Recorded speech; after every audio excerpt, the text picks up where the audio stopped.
Hello guys, welcome to video. And इस video से guys हम लोग स्टार्ट करने वाले हैं मोंगो डीबी। मोंगो डीबी क्यों यूज करते हैं, किस लिए यूज करते हैं, हम उसको डिटेल में समझने वाले हैं गाइस। तो चलते हैं एंड शुरू करते हैं, ठीक है। तो यहाँ पे आते हैं, ठीक है। तो मोंगो डीबी क्या है, ठीक है। मोंगो डीबी एक no SQL document based database है, ठीक है। No SQL document based database, ये याद रखना। नो सिक्वल डॉक्यूमेंट बेस्ड, ये दोनों इंपॉर्टेंट है, ठीक है। Strong support of aggregation and pipelines, तो ये हम एग्रीगेशन एंड पाइपलाइंस आने वाले वीडियोस में समझेंगे, घबराने की जरूरत नहीं है, ठीक है। वर्क ऑन बेसन फॉर्मेट, ठीक है। तो ये जो डेटाबेस होता है वो बेसन फॉर्मेट में वर्क करता है, ठीक है। आपको दिखाएंगे भी। बेस्ड फॉर नोड एप्लीकेशन, ठीक है। जो ये होता है मोंगो डीबी, ये नोड एप्लीकेशन के लिए बेस्ट होता है, नोड जेएस के लिए बेस्ट होता है, ठीक है। तो यहाँ पे पहले जो हम लोग डेटाबेस यूज करते थे सिक्वल डेटाबेस, राइट। तो फॉर एग्जांपल कुछ वो इस तरह का डेटाबेस होता था, राइट। कुछ हमें ये इस तरह से क्वेरी लिखते थे, यानी वो कुछ इस तरह से हमें डेटाबेस वहां पे देखने को मिलता था।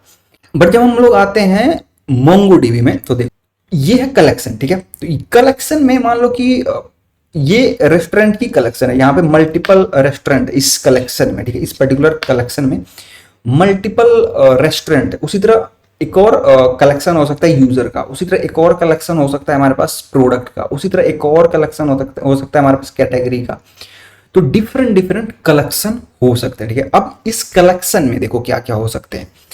एक कलेक्शन ये होता है पूरा का पूरा ये कलेक्शन, ठीक है। तो ये रेस्टोरेंट का कलेक्शन हो गया, तो कुछ इस तरह का डेटा हमें वहां पे देखने को मिलता है मोंगो डीबी में, ठीक है। जब हम मोंगो डीबी यूज करते हैं तो अब यहां पे आता है, ठीक है। कलेक्शन में होता है हमारे पास डॉक्यूमेंट, मैंने क्या बताया था आपको, डॉक्यूमेंट बेस्ड। तो ये डॉक्यूमेंट बेस्ड होता है, ठीक है। तो उसके अंदर फॉर एग्जांपल कि ये होता है आईडी, जो कि इसकी प्राइमरी की होती है, ठीक है।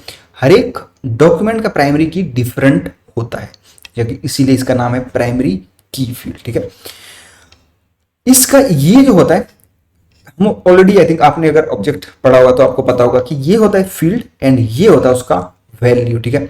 इसी को हम लोग बोलते हैं document in collection of Mongo dB, ठीक है। इसी को बोलते हैं हम लोग डॉक्यूमेंट इन मोंगो डीबी। को बहुत ही अजीब लग रहा होगा, बट इसी को हम लोग बोलते हैं डॉक्यूमेंट, ठीक है।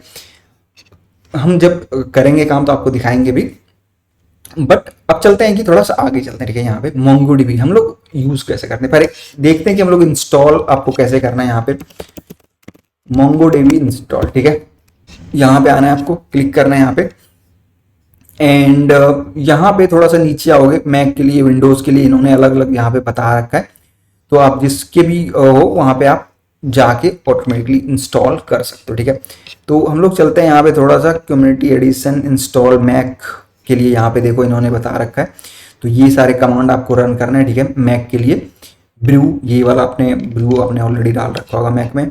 ब्रू अपडेट करना है, देन ये इंस्टॉल करना है, तो ये ऑटोमेटिकली आपके जो सिस्टम में मोंगोडीबी इंस्टॉल हो जाएगा, ठीक है। अगर आप विंडोज़ के लिए हो तो यहाँ पे आओगे तो ऑटोमेटिकली वो EXE देगा एंड नेक्स्ट नेक्स्ट नेक्स्ट करोगे एंड देन वो ऑटोमेटिकली आपका सेटअप हो जाएगा, ठीक है।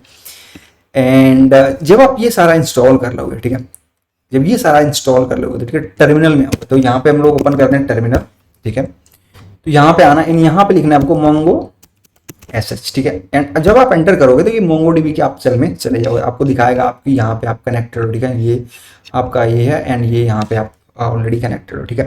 तो इसमें आपको अब यहाँ पे देखो हमने क्या दिखाया था आपको, चलते हैं यहाँ पे थोड़ा सा ब्राउजर में एंड यहाँ पे हमने दिखाया था आपको ये सारे कुछ कमांड्स होते हैं, ठीक है। अगर आपके पास वहां पे डीबी आपने बना रखा है, ठीक है, तो ये सारे कमांड आप यूज कर सकते हो। तो चलते हैं यहाँ पे देखते हैं सो डीबीएस, यहाँ पे आप लिखोगे सो डीबीएस, सो डेटाबेस। तो जब आप एंटर करोगे तो यहाँ पे आपको जितने भी डेटाबेस होंगे वो सारा यहाँ पे लिस्ट होके दिखाई देगा। अभी जो हमारे पास है, थोड़ा जूम कर देता हूँ, एडमिन कॉन्फिग लोकल, ये सारे डेटाबेस हैं, तो ये हमें यहाँ पे दिख रहा है, ठीक है। उसी तरह से आप यहाँ पे देखो अभी जो डेटाबेस यूज हो रहा है, यहाँ पे टेस्ट डेटाबेस यूज हो रहा है, ठीक है। अभी टेस्ट डेटाबेस यहाँ पे यूज हो रहा है, ठीक है। आपको डिफरेंट डेटाबेस यूज करना है, तो उसके लिए कमांड क्या है यहाँ पे, यूज एंड देन डेटाबेस का नाम। तो अगर मैं यहाँ पे यूज एंड एडमिन, तो मैं अभी कहाँ पे आ गया, एडमिन वाले डेटाबेस में, ठीक है। तो इस तरह से आप किसी भी डेटाबेस पे स्विच कर सकते हो, यहाँ पे यूज का एडमिन एंड जो भी डेटाबेस का नाम होगा वहां पे दे सकते हो, ठीक है। उसी तरह से कलेक्शन आपको देखना है, ठीक है। तो अगर मैं यहाँ पे दूं सो कलेक्शन, ठीक है। तो इसके अंदर एक कलेक्शन है सिस्टम डॉट वर्जन, ठीक है। तो आप ये कलेक्शन उसके अंदर मल्टीपल हो सकता है। एक डेटाबेस के अंदर मान लो कि एक मेरे डेटाबेस है, उसके अंदर मल्टीपल कलेक्शन हो सकते हैं, राइट। एक शॉपिंग साइट का मेरे पास डेटाबेस कलेक्शन है, उसके अंदर मल्टीपल डेटाबेस है, उसके अंदर मल्टीपल कलेक्शन हो सकते हैं, राइट। कलेक्शन क्या, जो आपको बताए प्रोडक्ट का, उसी तरह कैटेगरी का, यूजर का, ठीक है। डिफरेंट डिफरेंट कलेक्शन हमारे पास हो सकते हैं। एंड उस कलेक्शन के अंदर क्या होता है, ऑब्जेक्ट डेटा, उसी को बोलते हैं हम लोग डॉक्यूमेंट, ठीक है। एरे ऑफ एक तरह आप समझो एरे ऑफ ऑब्जेक्ट होता है, बीसन फॉर्मेट में होता है, एंड जो ऑब्जेक्ट होता है उसी को हम लोग डॉक्यूमेंट बोलते हैं यहाँ पे, जब हम मोंगोडीबी में आते हैं, ठीक है। उसी तरह से आप किसी कलेक्शन के अंदर से कुछ फाइंड करना चाहते हो तो dB dot collection dot find, उसी तरह से आपको कुछ इंसर्ट करना है dB dot collection dot insert का आप यूज कर सकते हैं। उस डेटाबेस में कुछ भी, कलेक्शन में कुछ भी इंसर्ट कर सकते हो, फाइंड कर सकते हो। तो ये सारा कुछ कमांड है जो कि हम लोग यूज कर सकते हैं।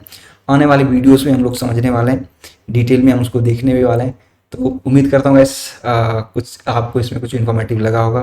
थैंक्स फॉर वॉचिंग गाइस, मिलते हैं नए वीडियो।